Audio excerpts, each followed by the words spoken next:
नमस्कार. आजच्या व्हिडिओमध्ये आज आपण अर्धा किलो खव्यापासून सोड्याचा वापर न करता टम्म फुगलेले त्याचबरोबर सॉफ्ट आणि ज्युशी अशा प्रकारचे गुलाबजाम बनवणार आहोत. गुलाबजाम बनवताना साखर किती घ्यावी, पाक कसा असावा, त्याचबरोबर खव्यामध्ये रवा घालावा की मैदा घालावा हे डिटेलमध्ये व्हिडिओमध्ये सांगितलेलं आहे. व्हिडिओला सुरुवात करूया. खव्याचे गुलाबजामुन बनवण्यासाठी अर्धा किलो खवा घेतलेला आहे.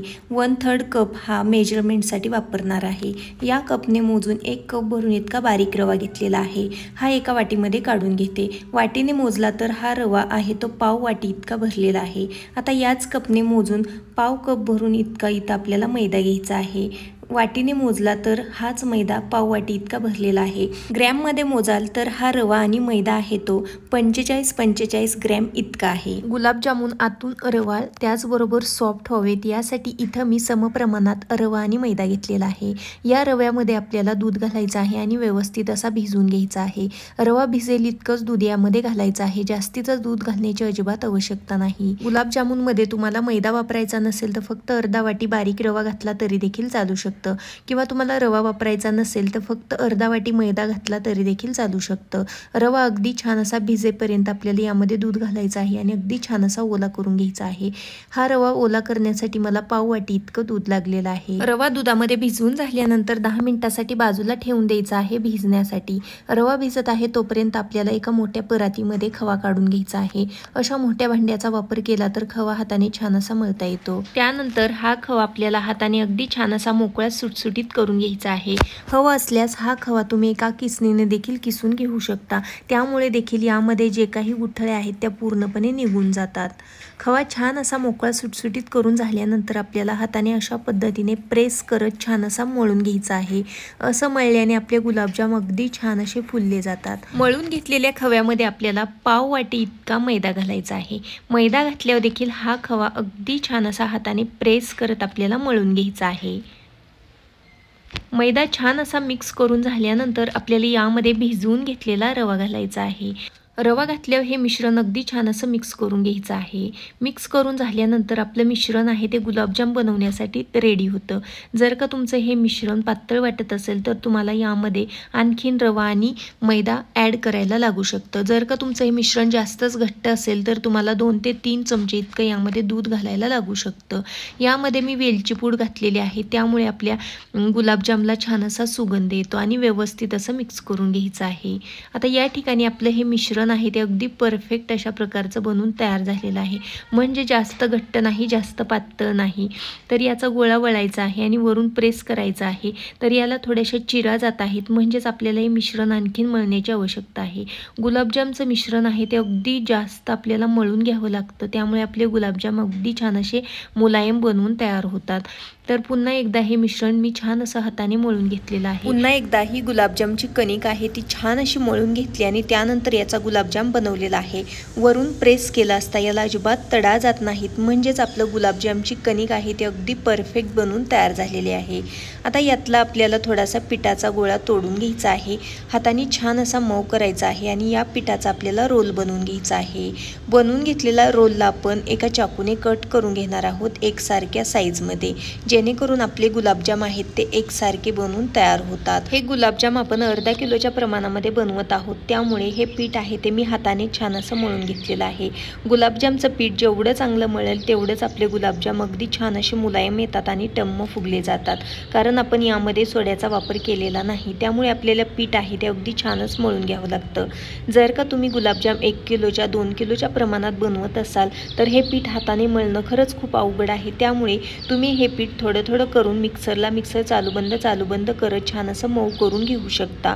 पण तेल सुटेपर्यंत हे बारीक करायचं नाही. रोल कट करून घेतल्यानंतर अशा पद्धतीने हाताने आपल्याला हा गुलाबजाम अगदी छान असा मुलायम बनवून घ्यायचा आहे.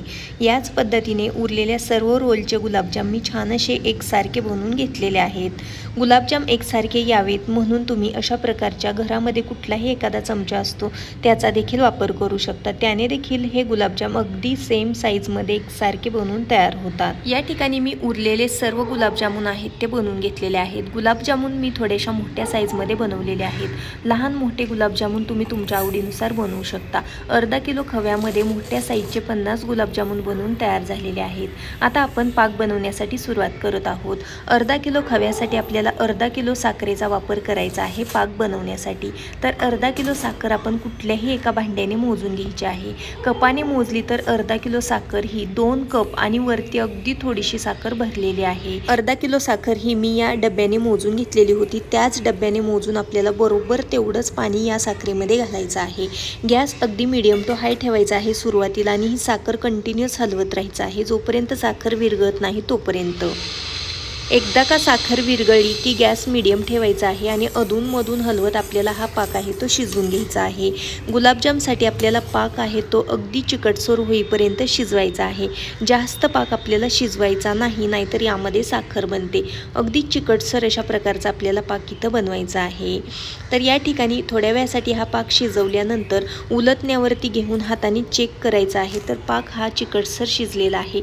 एकतारीही पाक आपल्याला शिजवायचा नाही, त्यापेक्षा कमी म्हणजे चिकट पाक शिजवायचा आहे। गॅस बंद केलेला आहे आणि या पाकामध्ये सुगंधासाठी वेलची पूड घातलेली आहे आणि या पाकाला कलर छान यावा यासाठी केशर घातलेला आहे। आता हा पाक बाजूला ठेवूयात आणि आपण गुलाबजाम तळण्यासाठी घेऊयात। गुलाबजाम तळण्यासाठी कढईमध्ये तेल गरम करायला ठेवलेलं आहे। तेल हे मीडियम हीटवरती आपल्याला गरम करून घ्यायचं आहे। यामध्ये गुलाबजामच्या पिठाचा थोडासा गोळा घालायचा आहे। याला छान बुडबुडे येत आहेत म्हणजेच आपलं तेल छान गरम झालेलं आहे।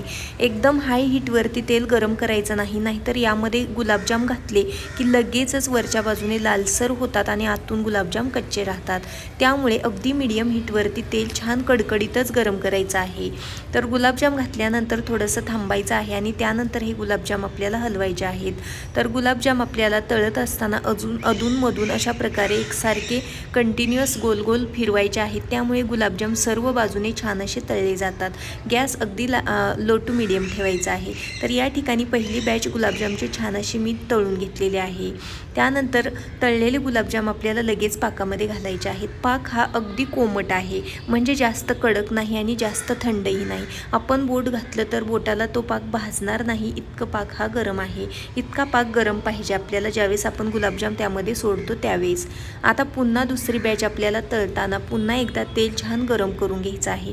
हाय गॅसवरती तेल गरम करायचं नाही, नाहीतर गुलाबजाम पटकन काळे पडतात, लाल होतात आणि आतून कच्चे राहतात। तर अगदी मीडियम हीटवरती तेल कडकडीत गरम होतं। त्यानंतर गुलाबजाम घातले। खूप सारे एकसाथ गुलाबजाम घालायचे नाहीत, नाहीतर तेलाचं टेम्परेचर कमी होतं आणि गुलाबजाम तेलामध्ये विरघळू शकतात। गुलाबजाम तळताना तेलामध्ये विरघळू नये म्हणून आपण इथं सोड्याचा अजिबात वापर केलेला नाही। बिना सोड्याचे आपण हे गुलाबजाम बनवत आहोत। तर गुलाबजाम तळत असताना अधूनमधून अशा प्रकारे गोल गोल फिरवून तळायचे आहेत। त्यामुळे गुलाबजामला सर्व बाजूने एकसारखा रंग येतो। तर हे गुलाबजाम मी थोडेशा डार्क रंगावरती तळत आहे। तुम्हाला हवं असेल तर तुम्ही थोडेसे फेंट देखील तळू शकता। तर अशा पद्धतीने तळलेले गुलाबजाम मी लगेचच पाकामध्ये सोडत आहे। तळलेले गुलाबजाम तुम्ही बघू शकता किती छान टम्म फुगलेले आहेत। याच पद्धतीने उरलेले सर्व गुलाबजाम मी तळून घेतलेले आहेत। आता याच्यावरती झाकण ठेवूयात आणि 5 ते 6 तासासाठी हे गुलाबजाम आपण या पाकामध्ये भिजत ठेवूयात। 6 तासानंतर गुलाबजाम बघू शकता अगदी टम्म फुगलेले आहेत। पाकामध्ये अजिबात साखर तयार झालेली नाही। एक गुलाबजाम तोडून दाखवते। गुलाबजामच्या आतपर्यंत पाक छान असा मुरलेला आहे। अगदी रसरशीत असे गुलाबजाम बनवून तयार झालेले आहेत। बिना सोड्याचे हे गुलाबजाम तुम्ही देखील एकदा नक्की ट्राय करा, तुम्हाला नक्कीच आवडतील अशी